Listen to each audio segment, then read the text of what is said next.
जेकरा बेटी नहीं थे वो दूसरा के बेटी के अपन बेटी बना के अपना हाथ से कन्यादान दे काहे मोक्ष खातिर धर्म करा खातिर। हर इंसान के जीवन में भगवान 100 गो भाग देले, जौना में एगो भाग निमन होला तो घर में एगो बेटा जन्मे और 100 में 100 भाग निमन होला तब जाके घर में एगो बेटी जन्मे। यही से बेटा होला तो लोग कहेला तारा घरे बेटा भइल बड़े भाग से, और जब बेटी जन्म लेली तो लोग कहेला तारा घरे लक्ष्मी जी आई बड़ी सौभाग्य से। बेटा से एगो खानदान चलेला पर बेटी से 2 गो खानदान चलेला, ससुरो चलेला और नैहरो चलेला। एक ऐसन विधाता के विडंबना बा ए दुनिया में हर बेटी के भाग्य में बाप होले, हर बेटी के भाग्य में बाप होले, पर हर बाप के भाग्य में बेटी ना हो। बेटी उस शब्द जानकी जी जनक जी के गोदी में बैठ के झरझर झरझर रोता रही। राजा जनक अपना बेटी सीता के आंख के लोर पोछा करे और पूछा करे के बोला बेटी तारा का घटल बा का कहता रे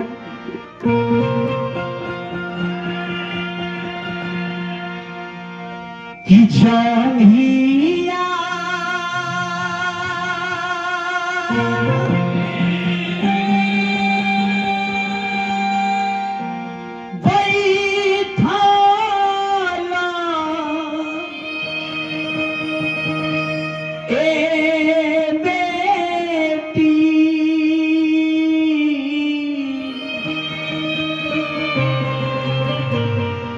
नैना धारा लोरा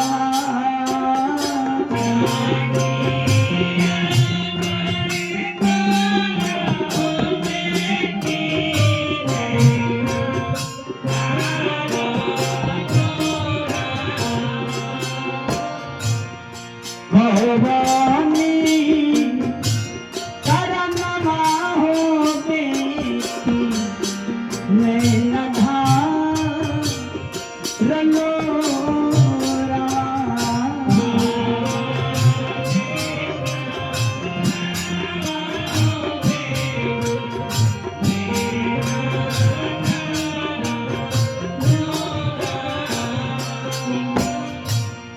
सीता जी के आंख से आंसू बहता, राजा जनक ओहलोर के पूछो तारे अब पूछो तारे के बोला बेटी तारा का घटल बा किया तोहारा घटले हो बेटी आना धान सोना।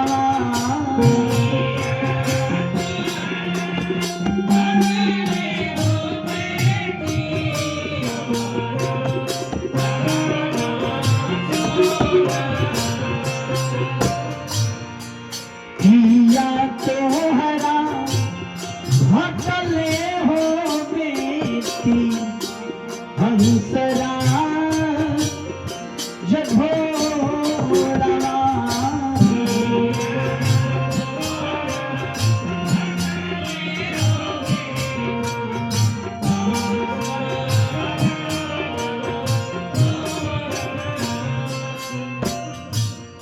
महादान हो अरे महादान में जकर्ता महोदय जी के घर से बहुआ यानी मनोज बाबू के सुपुत्र बानी अनगिनत रुपया माता जानकी के कन्यादान में देंगे। संगे संगे दुल्हा सरकार के पापा जी वहां के तरफ से भी माता जानकी के दरबार में महादान में लाखों लाखों दान भई। दुल्हा सरकार के दुल्हन के भसुर जी के हाथ से भी कन्यादान में लाखों लाखों रुपया दान प्रदान भई। शुभकामना रही। सीता जी रोतारी और रो रो के पिताजी से कहता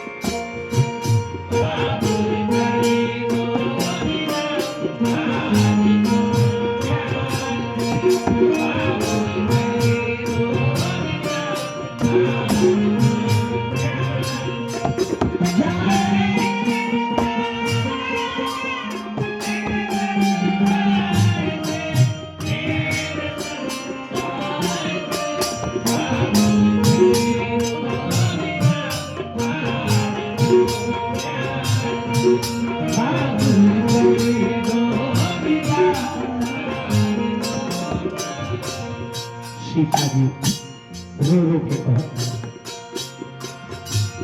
नाही मोरा भटले बाबा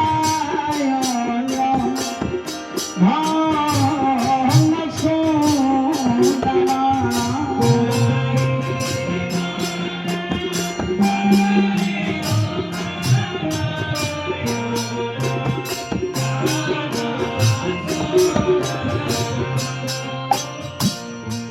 हमारा भटले बाबा अवध सिंधुरावा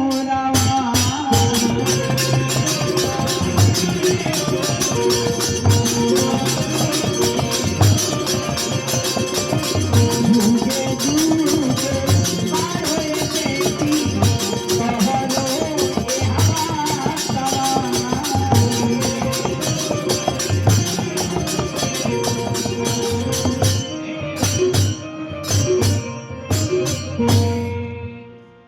जानकी जी के कन्यादान